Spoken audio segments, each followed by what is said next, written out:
There we go. Awesome.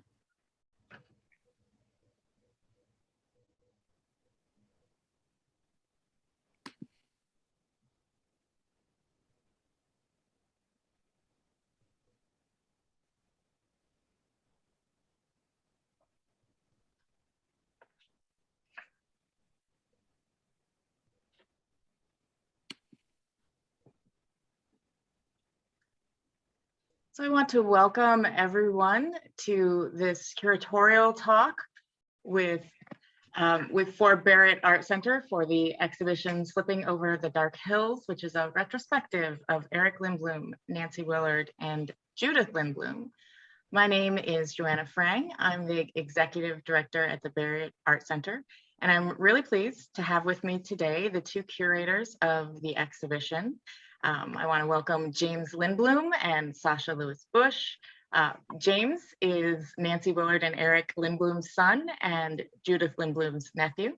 He's a Poughkeepsie native and currently living in Minneapolis. And Lindbloom created the Curator record label in 2000 with a roster that included Pauline Oliveros, Joe McPhee, Steve Lacey, Steve Philip Corner, and Sun Ra. And Judith Lindbloom's artwork happens to have been featured on a dozen albums in the catalog. With Judith's passing in 2016, James now manages her estate and bringing her work to a wider audience. We've also got Sasha with us. Sasha Lewis is a New York City-based photographer and teacher. He received his MFA from ICP Bard, and currently Bush teaches at Oakwood Friends School and has taught at several educational institutions, including JHP, Free Arts NYC, the School of the International Center for Photography, and Vassar College's Lifelong Learning Institute right here in Poughkeepsie. And since June 2020, Sasha has served as the director of the Nancy Willard and Eric Lindbloom archives. And I just want to say on behalf of Barrett Art Center how special it is to have this exhibition and to have had it with us for the month of July. Eric actually started the long-standing photography seminar, which was hosted up on the third floor of Barrett Art Center when it had a dark room in it. And for many years, actually until 2019, it was hosted at Barrett Art Center until right before the pandemic. So we were just really lucky to have him be part of one of our great supporters and just to be part of what makes Barrett Art Center such a wonderful local resource. And we're just really lucky and excited to speak with both of James and Sasha Lewis today. So I'm gonna actually hand it over to them and step off, and then when they're gonna speak with each other, and then we're gonna, at the very end, you can put your questions in the chat now or wait till the end, and there'll be an opportunity for all of you who are here with us to ask questions and engage more. So thank you so much, and I will hand it over to the two of you. Thank you, Joanna. Hello, everybody. Thank you for joining us. Joanna and Barrett Art Center, thank you for this opportunity, for letting us create this exhibition. It's been wonderful to see how many friends and family have come out, longtime friends and family and supporters of Nancy and Eric and Judith, and to also have people who might not know their work as well, especially Judith, to get to know it a little bit better. So thank you so much for supporting the show and supporting this talk. A last minute plug, the show comes down officially today. The fundraiser for the exhibition, which supports this exhibition, is still live. So if you are interested, we have books of Eric's, we have some posters, and we have some of Judith's prints up there as well. So if anybody would like to go check out the work, we have some of their work there. Anybody who would like to get it, would like to support the work and support the exhibition, please check that out on Barrett's website. But yeah, thank you for hosting us.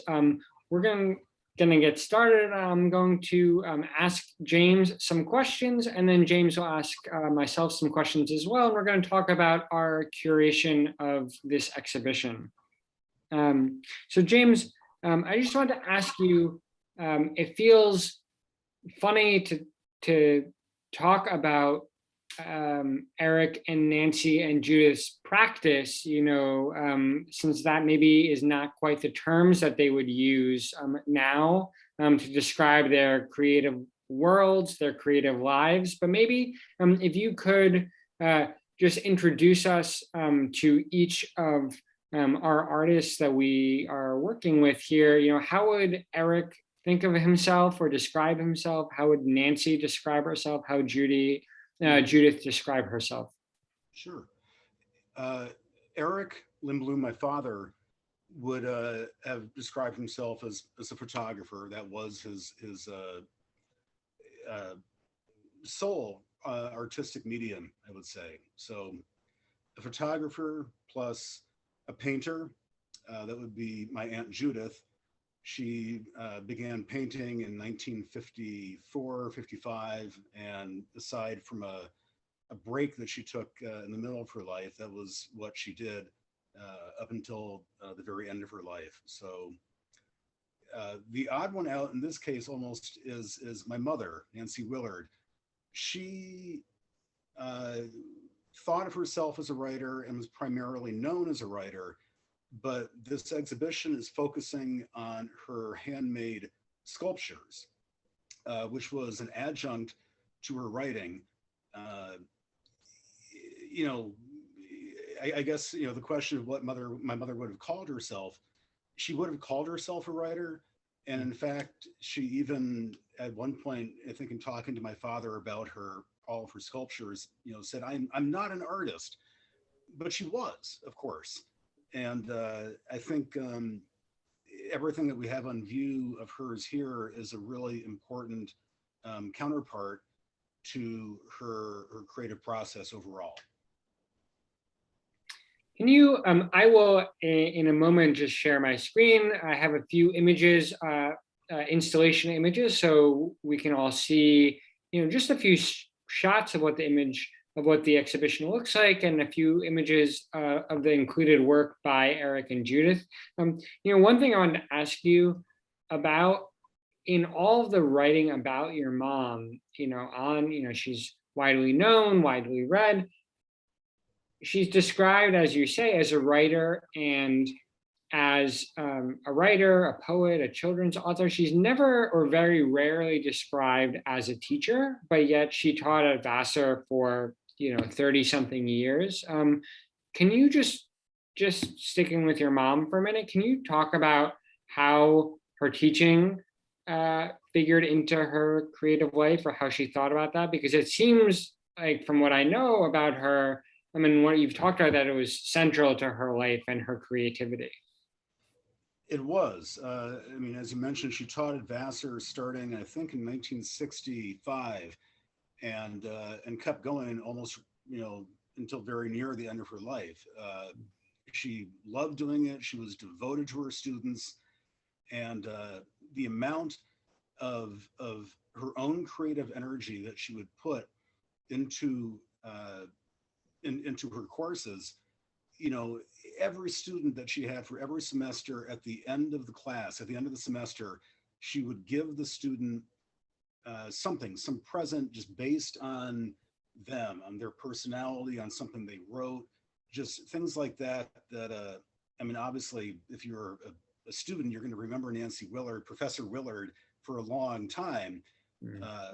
But to me, it was just always indicative of how much she cared, first and foremost, about the practice of teaching, and secondly, just things like that were, again, creative outlet for her, because she could put something of herself into it as well. Yeah, it's incredible. I'm sitting in Nancy and Eric's house right now, and in one of the rooms down here in the living room, it's filled with all of Nancy's creations, and it's amazing with how many books Nancy wrote, and with, living a life and also teaching, how much she made through the course of her life, because that room is stuffed with, more toasters, more hand decorated painted chairs, all kinds of amazing, fantastical creations that, so it's impressive to think about.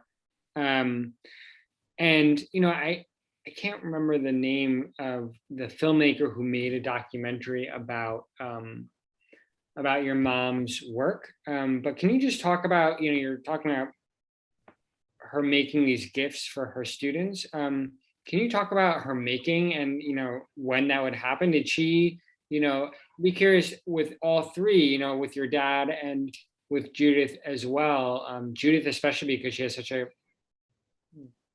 dedicated, focused way of making work. But since we're talking about your mom, can you talk about, did your mom, would she, with the creatures, with the toasters, maybe I'll screen share right now just so we can get just a glimpse of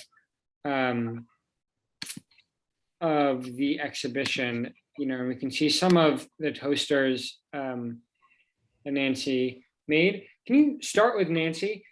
Was she constantly making, or would she make for projects? In that documentary, that video that was made about her, she talks about, finding the characters for some of her children's books by making them. And so it seems like some of the work that she made or some of her sculptures were project-based for a book. Others maybe not so. Did she just make all the time? She really did, Sasha. She went in phases. We had the toasters, obviously, here that we can see. At other points in her life, she taught herself how to do stained glass, and she got all the soldering equipment and set up a workbench for that. There was a period when she was really into painting chairs, wooden chairs that she would decorate. I believe there's a couple chairs in the exhibit as well. Yeah, we have, here's one of them.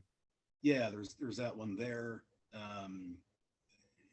She would do giant stuffed creatures, like life-size creatures. And as far as, the connection to her books, I'm not sure how much of it was, she would make something and then the character would come out of what she made and appear in a book, or if she would be writing a book and make something to, have a physical manifestation of the character that she'd already created in her head. But usually, the handmade objects that she did were separate from her writing process.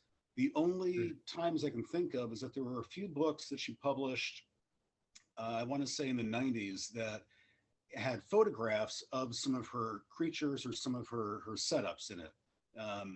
She'd like to take just kind of like instamatic photographs of, little dioramas that she would make, on the beach or in the garden of little figures communing with other little figures, or, seashells or plants and such. And some of that did wind up in a few of her books in the 90s, like I said, but usually that process of writing and the process of physically creating objects for her were fairly distinct, I think. That's interesting. Yeah, that's surprising but interesting to know that it was so separate. With your dad turning to Eric, was he? I know he also photographed a bunch, and we'll talk a little bit later about his practice. But was he in the darkroom? How was he? Was he project based? Was he shooting all the time? How did he work? He was mostly project based. I think, and maybe you could even help me correct on this if I'm wrong, but I think the first real project that he threw himself into was the series of photographs that he did in Florence, the pictures that wound up becoming Angels of the Arno. He would go off on a trip or on a particular scouting project if it was, say storefronts in the Hudson Valley, and work on a project like that until at least that trip's worth of material had been developed and worked over and selected. My dad was never one just to do like Instamatic photographs. You know, my Mhm. mom one with the camera with the roll of film that you could bring to Walgreens. So my dad was not one for just taking snapshots. Mhm. He took plenty of family photos of, you know, myself and my mom, but usually what he would be focusing on was projects for the most part, I think is fair to say. Yeah, that makes sense. And I think from what I know from working with your dad when he was my mentor, when I first, um, started working with him, and then, through being in the critique group when he invited me to be in the critique group at Barrett, I saw a lot of his work that was project based, photographing in the pine woods, photographing the salt marsh grasses.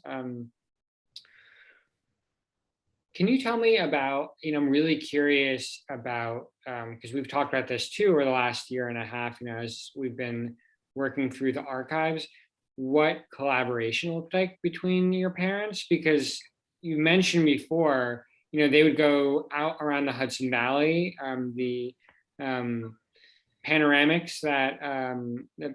photographs that your dad took of the Hudson Valley, and that eventually became part of the river that runs two ways. That was that book uh, with your dad's photographs and Nancy's poems.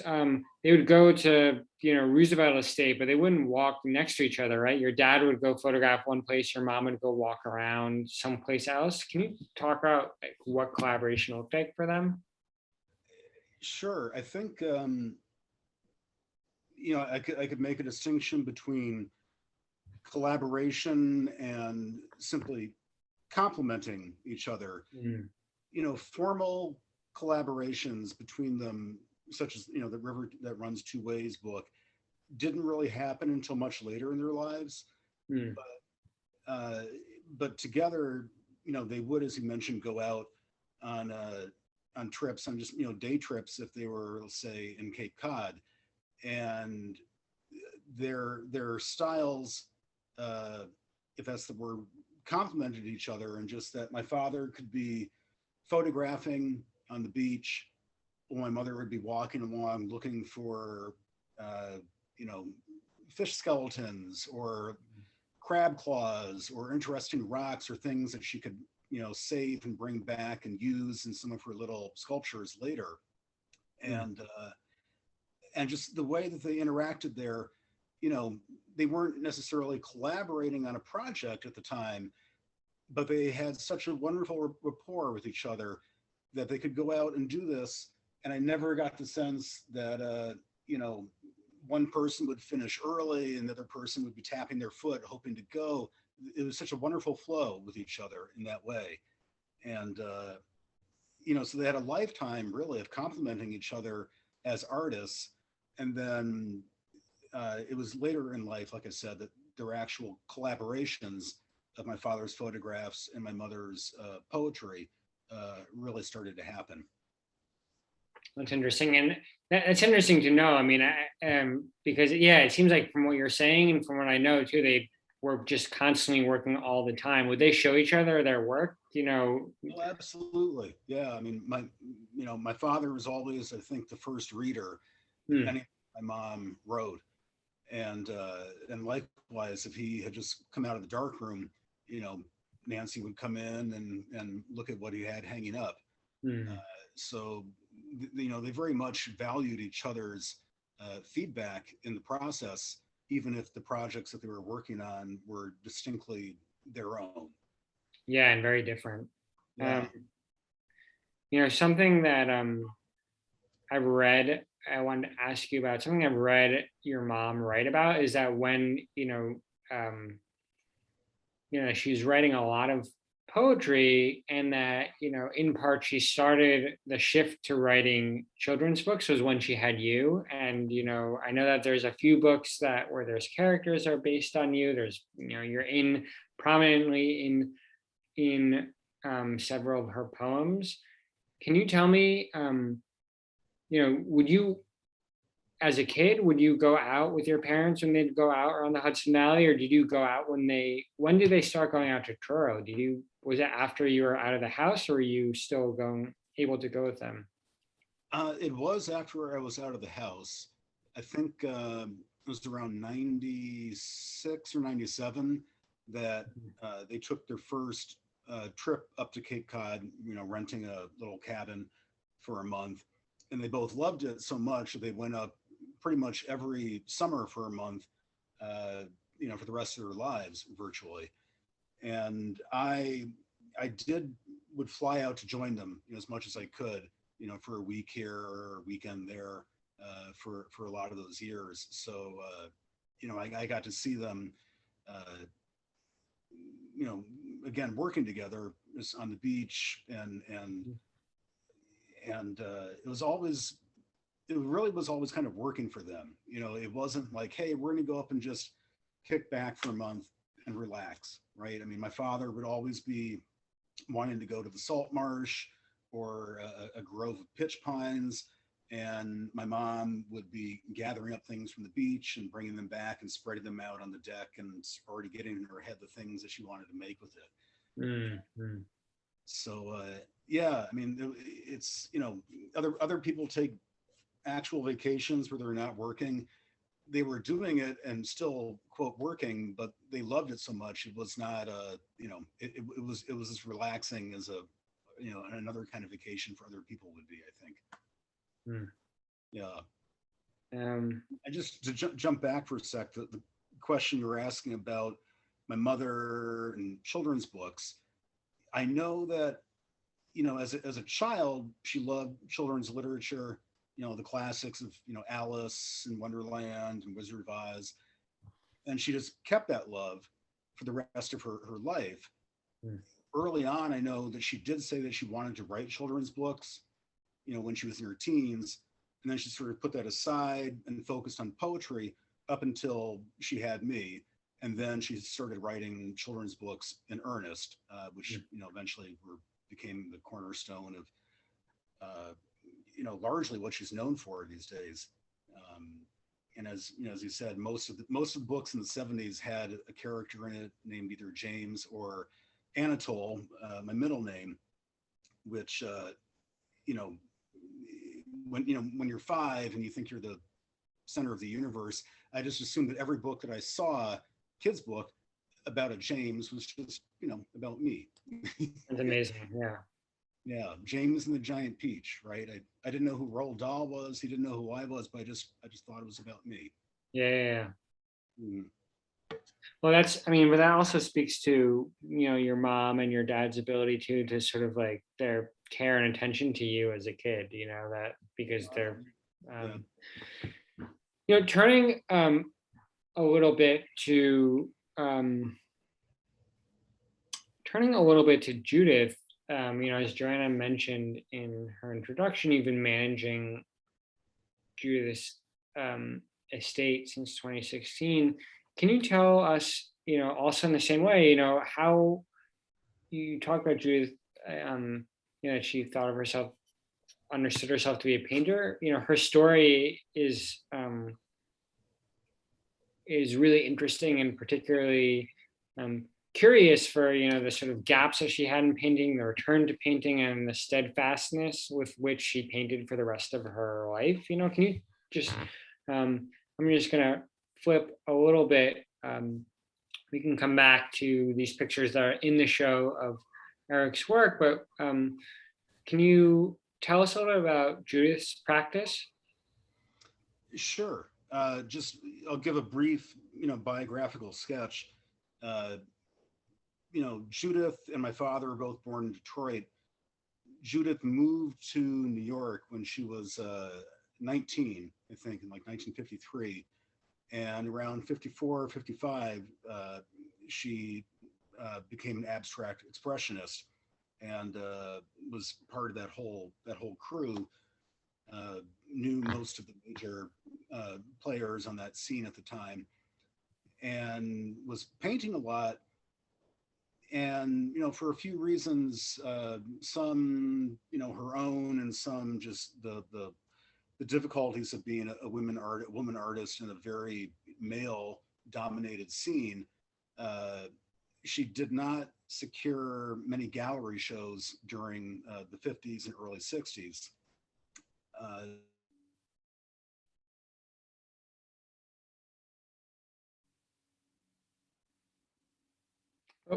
Um,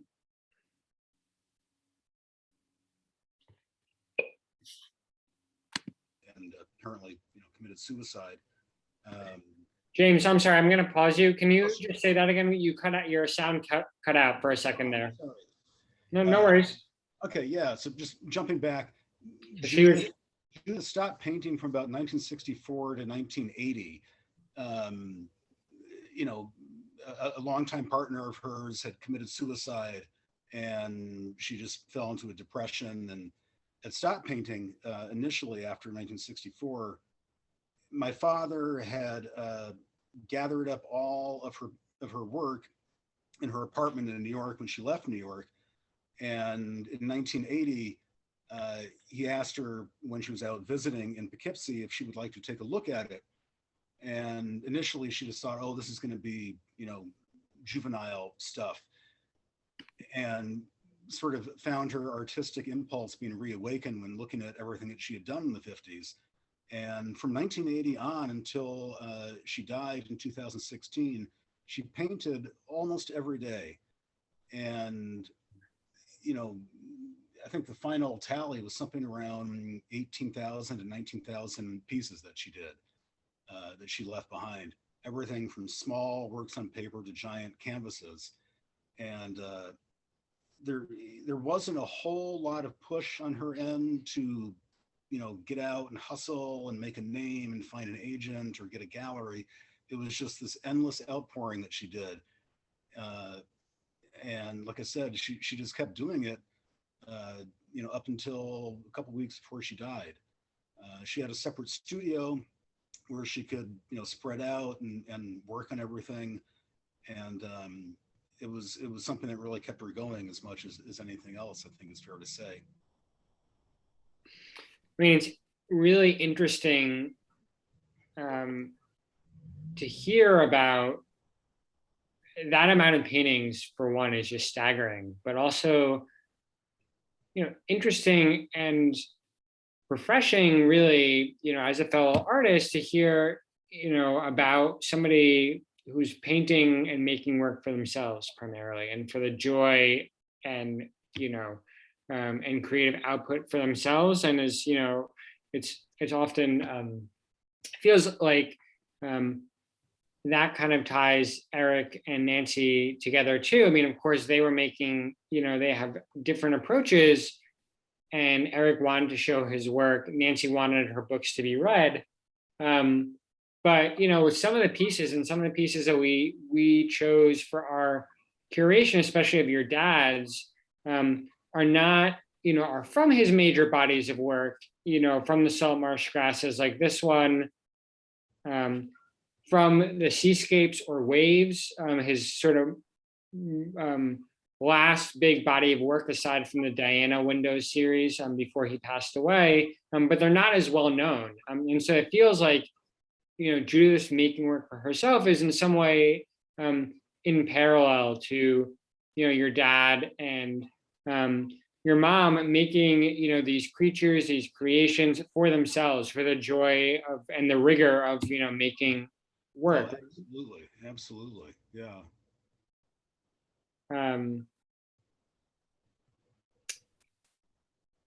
A lot of people know, who know, for example, your mom's work, again, don't really know the creatures or would have seen them in the house, sitting on these shelves behind me, or would know your dad's work more so, but not, an image like this that is sort of an outtake maybe, or just not quite as prominent as some of the other images.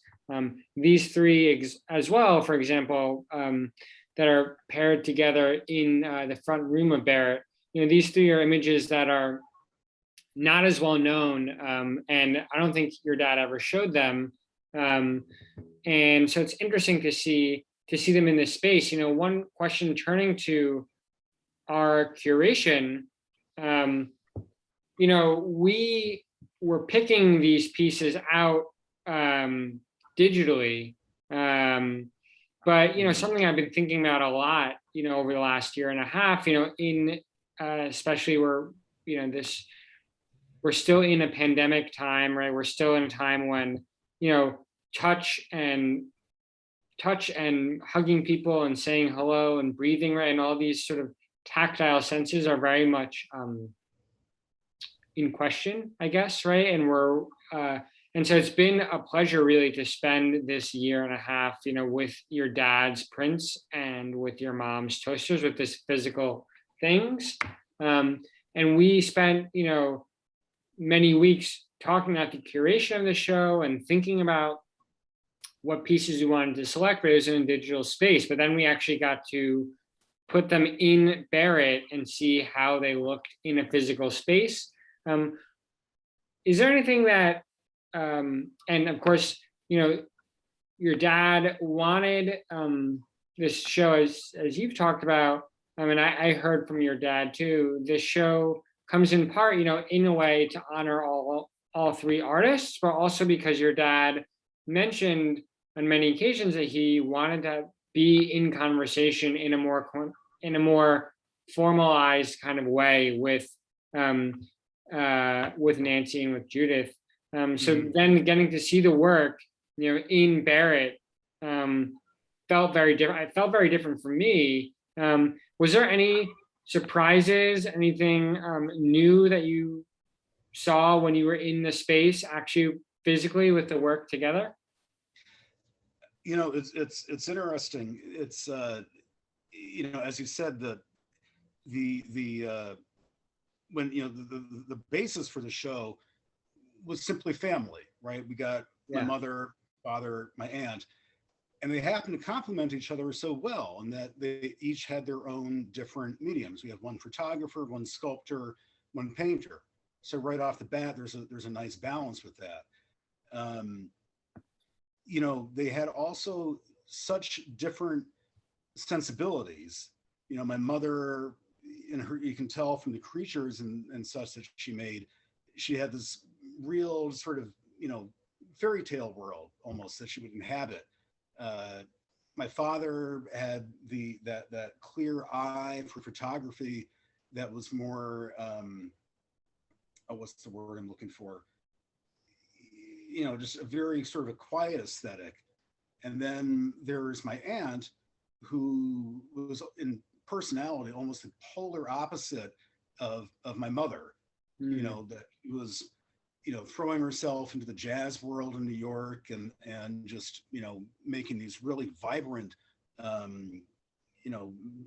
vibrant paintings, that seeing how well the three of them do interact with each other when we had them all laid out in the gallery, nothing felt to me at least out of place, and I really appreciated the way that you were able to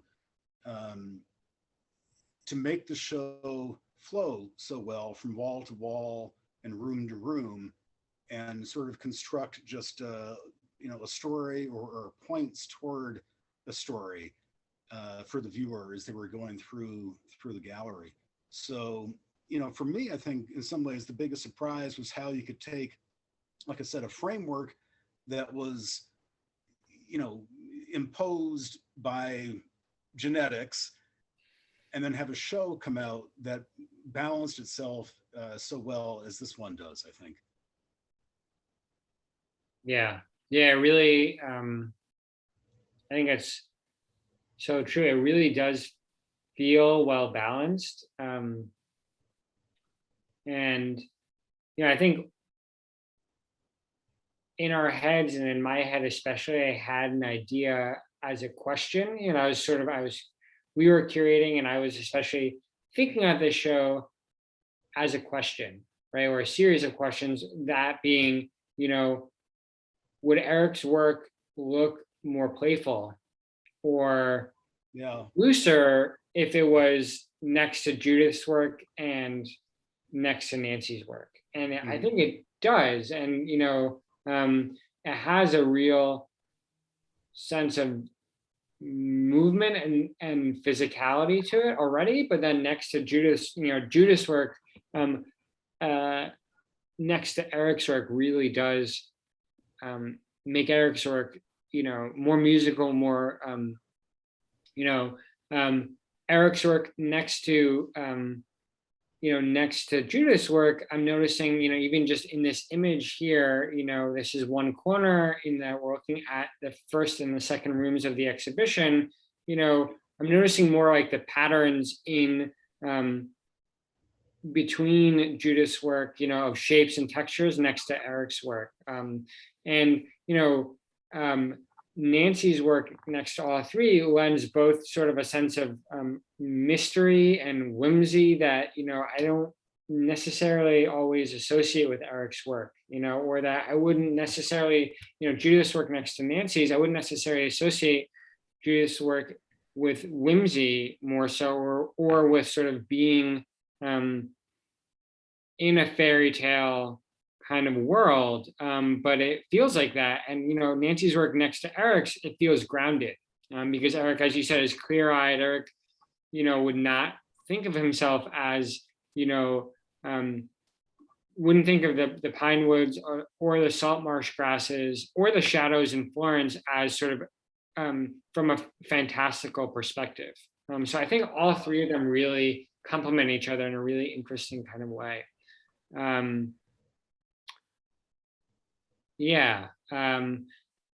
think the layout of the show, really establishing a rhythm, was really interesting, because I went into that space, doing installation with our ideas set, with our ideas set of how we wanted the show to work together. But then, of course, when you're in the space, everything kind of changes. I could not have done this without, Trisha, without her assistance, as both of us were sort of talking through, how does this piece look? How does that piece look? Does the rhythm feel right? Does, which image can hold a wall? Which image cannot, of your dad's or of Judith's? And, I'm happy to have Nancy's toasters too in the center of the space, because they have moved around a little bit. Sometimes the toasters are open, sometimes the toasters are closed, which is nice. Sometimes some of the figures are moved around a little bit. This bird that's here on the left side of this image here was in this documentary that was made of Nancy's, and you can't see it in this image, but the interior of the bird has an egg with a painted face on it. So it's meant to be three-dimensional, of course.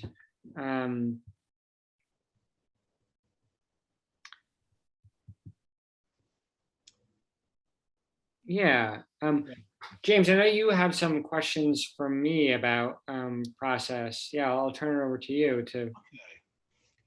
So I wanted to ask you, Sasha, if you could talk a bit about your experience with my father as a mentor. What were the chief points of the craft of photography that he imparted to you, or that most influenced your own work as a photographer?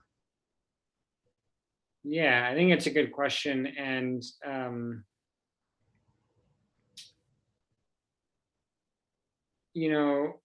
not even sure why it's on my mind so much, but I definitely, in thinking about your dad, I'm thinking a lot about the body and the physicality of being a photographer. I think maybe it's because the last few times that I saw your dad, and that I spoke to him while he was alive, he was talking more about his limited mobility and his inability to work in a darkroom. And so I'm thinking more about his body, his aging body, and the body and the physicality of printing in a darkroom. So I start there maybe, and I think of that specifically with with the craft. I remember distinctly, at this point I'd known your dad for a while. When I was in college and I was coming back from college, I was printing with your dad in his darkroom, and I was his assistant, and I was telling your dad about the ways I had learned about printing and dodging, which is the process of selectively altering parts of the image. So if you want one corner of an image, let's say lighter, or one corner of an image darker, you can selectively change the tones, and that process is known as burning and dodging. And there are certain tools that you can use, physical masks, such as that you can use to alter different parts of the image. And I remember in college coming back and thinking I knew not everything, but being like, oh, I know all these tools for burning and dodging. And I was asking your dad, like, oh yeah, don't you use these tools? And your dad's darkroom was a mess in the best way possible, and still is a mess, but just had piles of boxes and negatives and all kinds of things all over the place. And I was asking him about burning and dodging, and he said, yeah, I mean, I have those tools, but really I use my hands. I mean, you have to feel your way through a print, and you really have to feel your way through making changes. And so he showed me how to use his hands. I remember, he would use his hands and cup them kind of like this, and sort of like circle around a print, or like make like a tiny little like hole like this, right? Maybe I'm editing this corner, I'm doing this, or I'm doing this, and sort of physically manipulate the print. And in doing that, that technique that taught me so much about how to actually get to know your material better. So I remember that for sure. And thinking about your dad, of just his that teaching me, this is how the way, yeah, you can use those tools too if you want, but a different tool is just your own body, and use the tools. I think a lot about just craft. Your dad's prints are exquisite, and just I don't think that he would call himself a master black and white printer, but he was a master black and white printer. And that's something that he definitely taught me, is that if you want to make your prints, your silver gelatin prints good, make them the best you can, and make them damn good. And he made them, his prints were exquisite. And so that attention to detail, that striving for and achieving prints that are just technically without comparison, is something that still stands in my mind. That love of printing, and a love of getting to know your work by printing it, and making multiple copies to figure out which copy you like more. Do you like this darkened corner more, this lightened corner more? That love of printing is something your dad definitely taught me, and that I think about in my own practice as a photographer. I think of myself very much as a printer, and as finishing a print, finishing an image or body of work, or bringing up a photograph to its realization, for me involves printing it. And before it's printed, it's not realized. So this has been a strange year, because I've been unable to print any of my work. And so I have a lot of half completed projects that are not fully realized. That kind of love for the craft, and sort of focus and attention to detail, and to refinement, and to elegance and understatement that is in your dad's work, I got certainly from him. It's funny, I don't think that your dad would think of himself necessarily as a mentor, but he was, for sure, in that, he didn't need help printing in his darkroom when I started printing. And, a lot of the help that I gave him was just, not in physically printing, but just, he would make a print, and he would ask me to pass the print through the chemical baths, and to wash it underwater when he was, as it goes through the 4 prints, and to rock the trays back and forth as you're passing, as you're developing a print.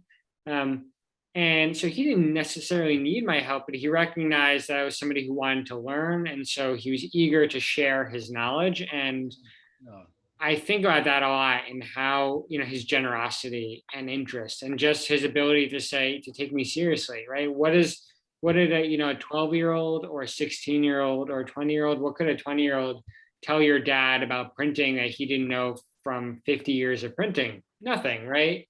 Yeah. But he took me seriously. And I think about that as I'm a teacher now. And I think about, you know, that lesson. It's really important to take my students seriously, because if you show up to the classroom, if I show up to the classroom thinking that my 12-year-old students, you know, or 15-year-olds have nothing to teach me, well, then I'm not a good teacher, because that's not your dad's attitude. If I show up as your dad, you know, showed up when we would print together thinking, oh yeah, he has something to show me. He has something he could teach me. I'm interested in a conversation. Then something real will happen. And your dad, certainly when he was printing, he would ask me, how does this print look? And it wasn't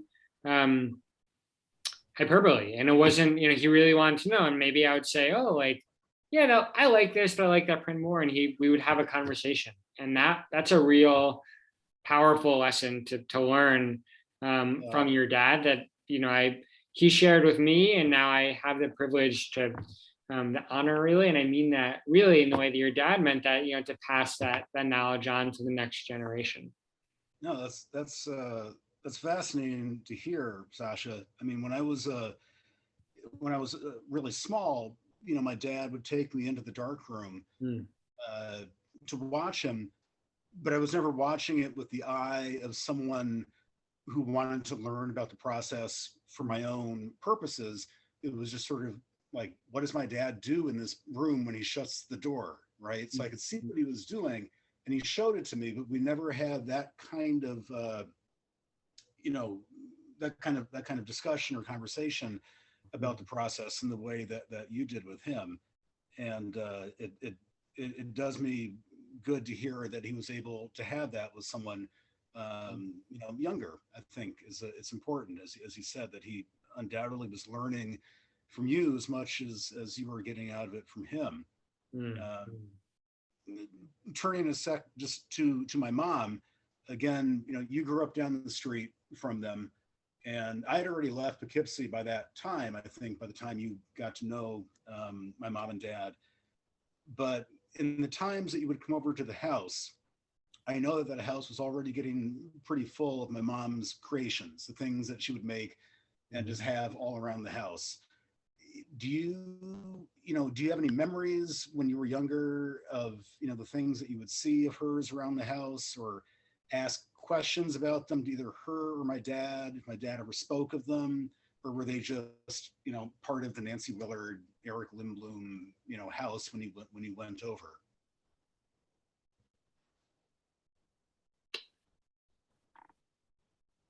I can say it really did feel, and it still feels now, even though the house is empty. I was meeting with somebody today at the house, and they walked in for the first time. They said, "Oh, the house has a certain smell, and it has a certain feeling," which it does. It still does, but, you know, magnify that times 1,000 when the house is actually full, right? I really do feel like it was entering the house was entering like a magical world. I don't say that lightly either. I don't, like, you know, because, you know, there's two presences, and, you know, your parents complemented each other so much, you know, so the house was a fantastical world with all of Nancy's creations.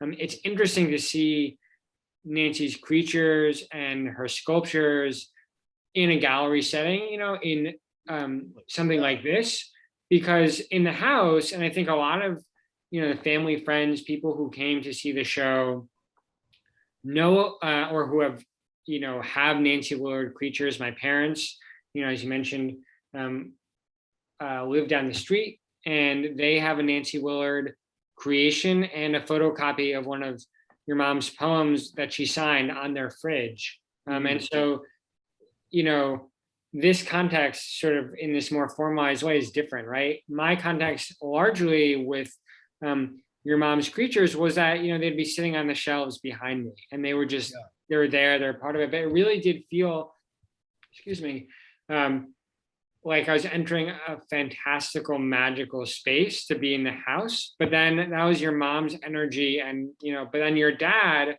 complementing that was sort of like,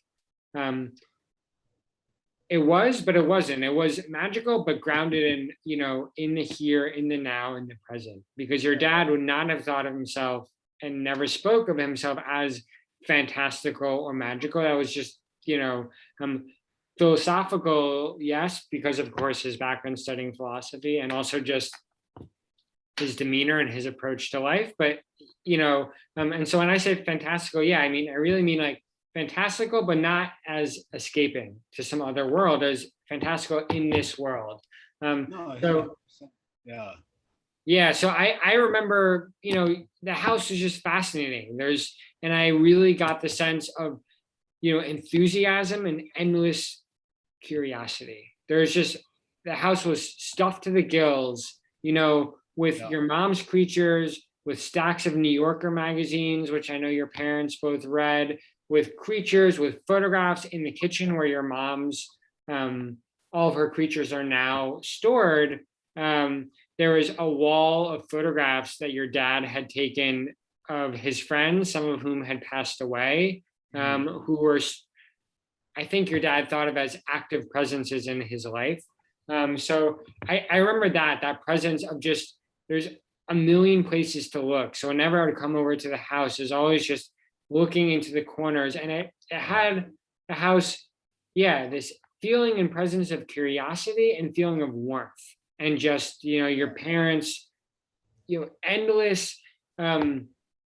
curiosity into a lot of different things, into religion, into craft, into art history, into photography, into folk tales and writers of, from all across the US and all over the world, in a real, just really interesting, deep, engaged kind of way. So I really felt that, in our conversations, you asked about whether your dad talked about the publications that your mom wrote, or about your mom's creatures, and I can't remember so much a single story, but your mom was central to your dad. Whenever I talked to your dad, or whenever I would go over to visit and your mom was there, we would go out for coffee together, the three of us, which was a pleasure. And we would talk about, Eric's photographs or Nancy's teaching a little bit. Or we would, Nancy would bring her camera, her snapshot, and would take pictures of us. So yeah, it was permeated in an intense, deep kind of way. There was Eric, there was Nancy, and then there's them together. And whenever I would visit or talk to your dad, it was all of that mixed in together. Yeah. It's interesting that the point you made about how full the house was with all of my mother's creations. For me, one of the best things about this show was being able to see some of her things isolated in a gallery.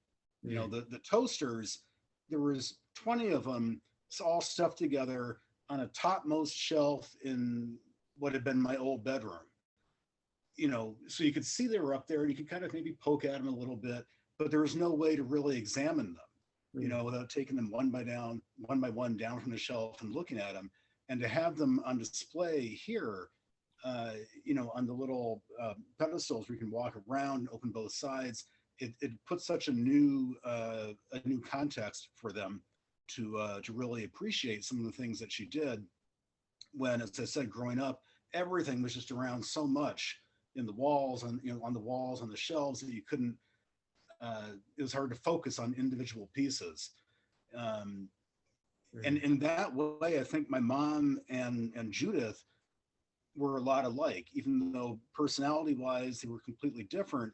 Judith also just painted and put her own things up on the walls, and had stacks of things that you would, shimmy your way through a narrow hallway to get to. And, after cleaning out her apartment and being able to take certain pieces and set them aside and look at them individually, such as at this show, it's context is everything here, and it's been a real pleasure just to see these things, outside of the overcrowded spaces that they had inhabited up until now. Yeah, it's a good point. It's a good point too, because I think about I can see it with Judith's. I can see it with each actually, with Eric, with Judith, with Nancy, but just sticking with Judith and Nancy right now. Each piece is its own world, and you can become fully absorbed. I mean, we have some of those toasters in the show. Some of them are open, some of them are not. Some are, with Judith, as I understand it from what you've said, the pieces that are in the exhibition are scale wise are kind of more the exception in that Judith painted at a larger scale than most of these pieces that are, 8.5 by 11, 11 by 14, something like that. But each of Judith's pieces feels like, even in a small piece, it's its own world that you can become absorbed in. And Nancy's too, you can just, if it's a character like this bird here, it has its own, its whole story that you can become enraptured in. And the toasters as well, you can, get entranced with the details of the buttons and the felt and the characters and the text. And so having them isolated really heightens that sense of just sort of like complete world in a small space that you can, spend all hours with if you want to. Mm-hmm. No, I agree. Cool. Yeah. I think that about does it for my questions for you. Yeah. Yeah. So this has been really wonderful. Thank you so much for kind of engaging in this back and forth about how this works in this space, how it worked in this space that Sasha is in right now in Poughkeepsie, in the house growing up. And I just wanted to open it up for any questions, and if people want to put that in the chat or the Q&A. And I also wanted to just hear a little bit about how this, long term, what's going on next for both of you that you're taking on in your next challenges, and kind of in terms of curatorial or in terms of your music. I could go first. When my Aunt Judith passed away in 2016, she left her estate to me, her estate being a small apartment in the Mission District in San Francisco, and her, 50 years worth of paintings. And I've spent the last few years trying to get things, organized and cataloged. And in the next couple months, I'm going to be finally, long overdue, putting together a dedicated website for her. I have an Instagram account that I've been posting her work on for the last few years, but is getting far too unwieldy for people to manage. So I'm hoping to get something together for an actual Judith Lindbloom website and move forward with that. So that's the next part of my process, I think. Great, thank you. And Sasha. Thank you, Joanna. Yeah, a few projects are coming up. I'm going to be, James and I are using the house right now, Nancy and Eric's house, as an art space, which is exciting. So we have a few exhibitions that are going to be opening here. One of a photography collective, Tuesday Night Critiques, that was co-founded with Christine Callahan and I. It's a critique group that meets once a month. And so we're going to have an exhibition here in this space that's going to be opening in the end of August, and will run to the beginning of October. And then in the beginning of October, we are going to be doing an exhibition of the Barrett Art Center of the Photo Critique Group here as well. And so those are two exhibitions. We're going to use this space, the house, as an art space. So those are really exciting. And we're also in the process of building and compiling a dedicated website for the Nancy Willard and Eric Lindbloom archives. And so hoping to get that off the ground sometime in the fall or early winter, where we'll have, some of Eric's photographs, some of Nancy's creatures up there, some of Nancy's poems. So that's sort of some of the projects that we're working on together. That's awesome. So we'll look forward to at Barrett to sharing that information. Ah, hello, Kitty. To sharing that information with everyone through the website and through our social media. So, and is there anywhere that anyone can find that information through your social media or? Yeah, I would say, you know, my Instagram at Sasha Lewis Bush, I can just put it, yeah, or my email, you know, sasha.l.bush@gmail. So you can reach out to Barrett and get in touch with me. But yeah, that's the best way to get in touch with me and find out. And then we'll, you know, share with Barrett and others when we get this archival website up. Awesome. Well, this has been a wonderful Saturday chat with both of you. It's been actually a wonderful month of having the conversation in the galleries that you've both put together between all three artists, which has just been really a privilege to be part of. So thank you so much. And Thank you. also thank you to Trisha McGooey-Ashlaw, who is here on the chat today. And she, as Sasha said, she was really instrumental in helping get this exhibition up. So all of you who made this happen, thank you very much. And yeah, we'll look forward to sharing this video also out on the Barrett YouTube within the next day or two. So thank you all, and thanks for coming.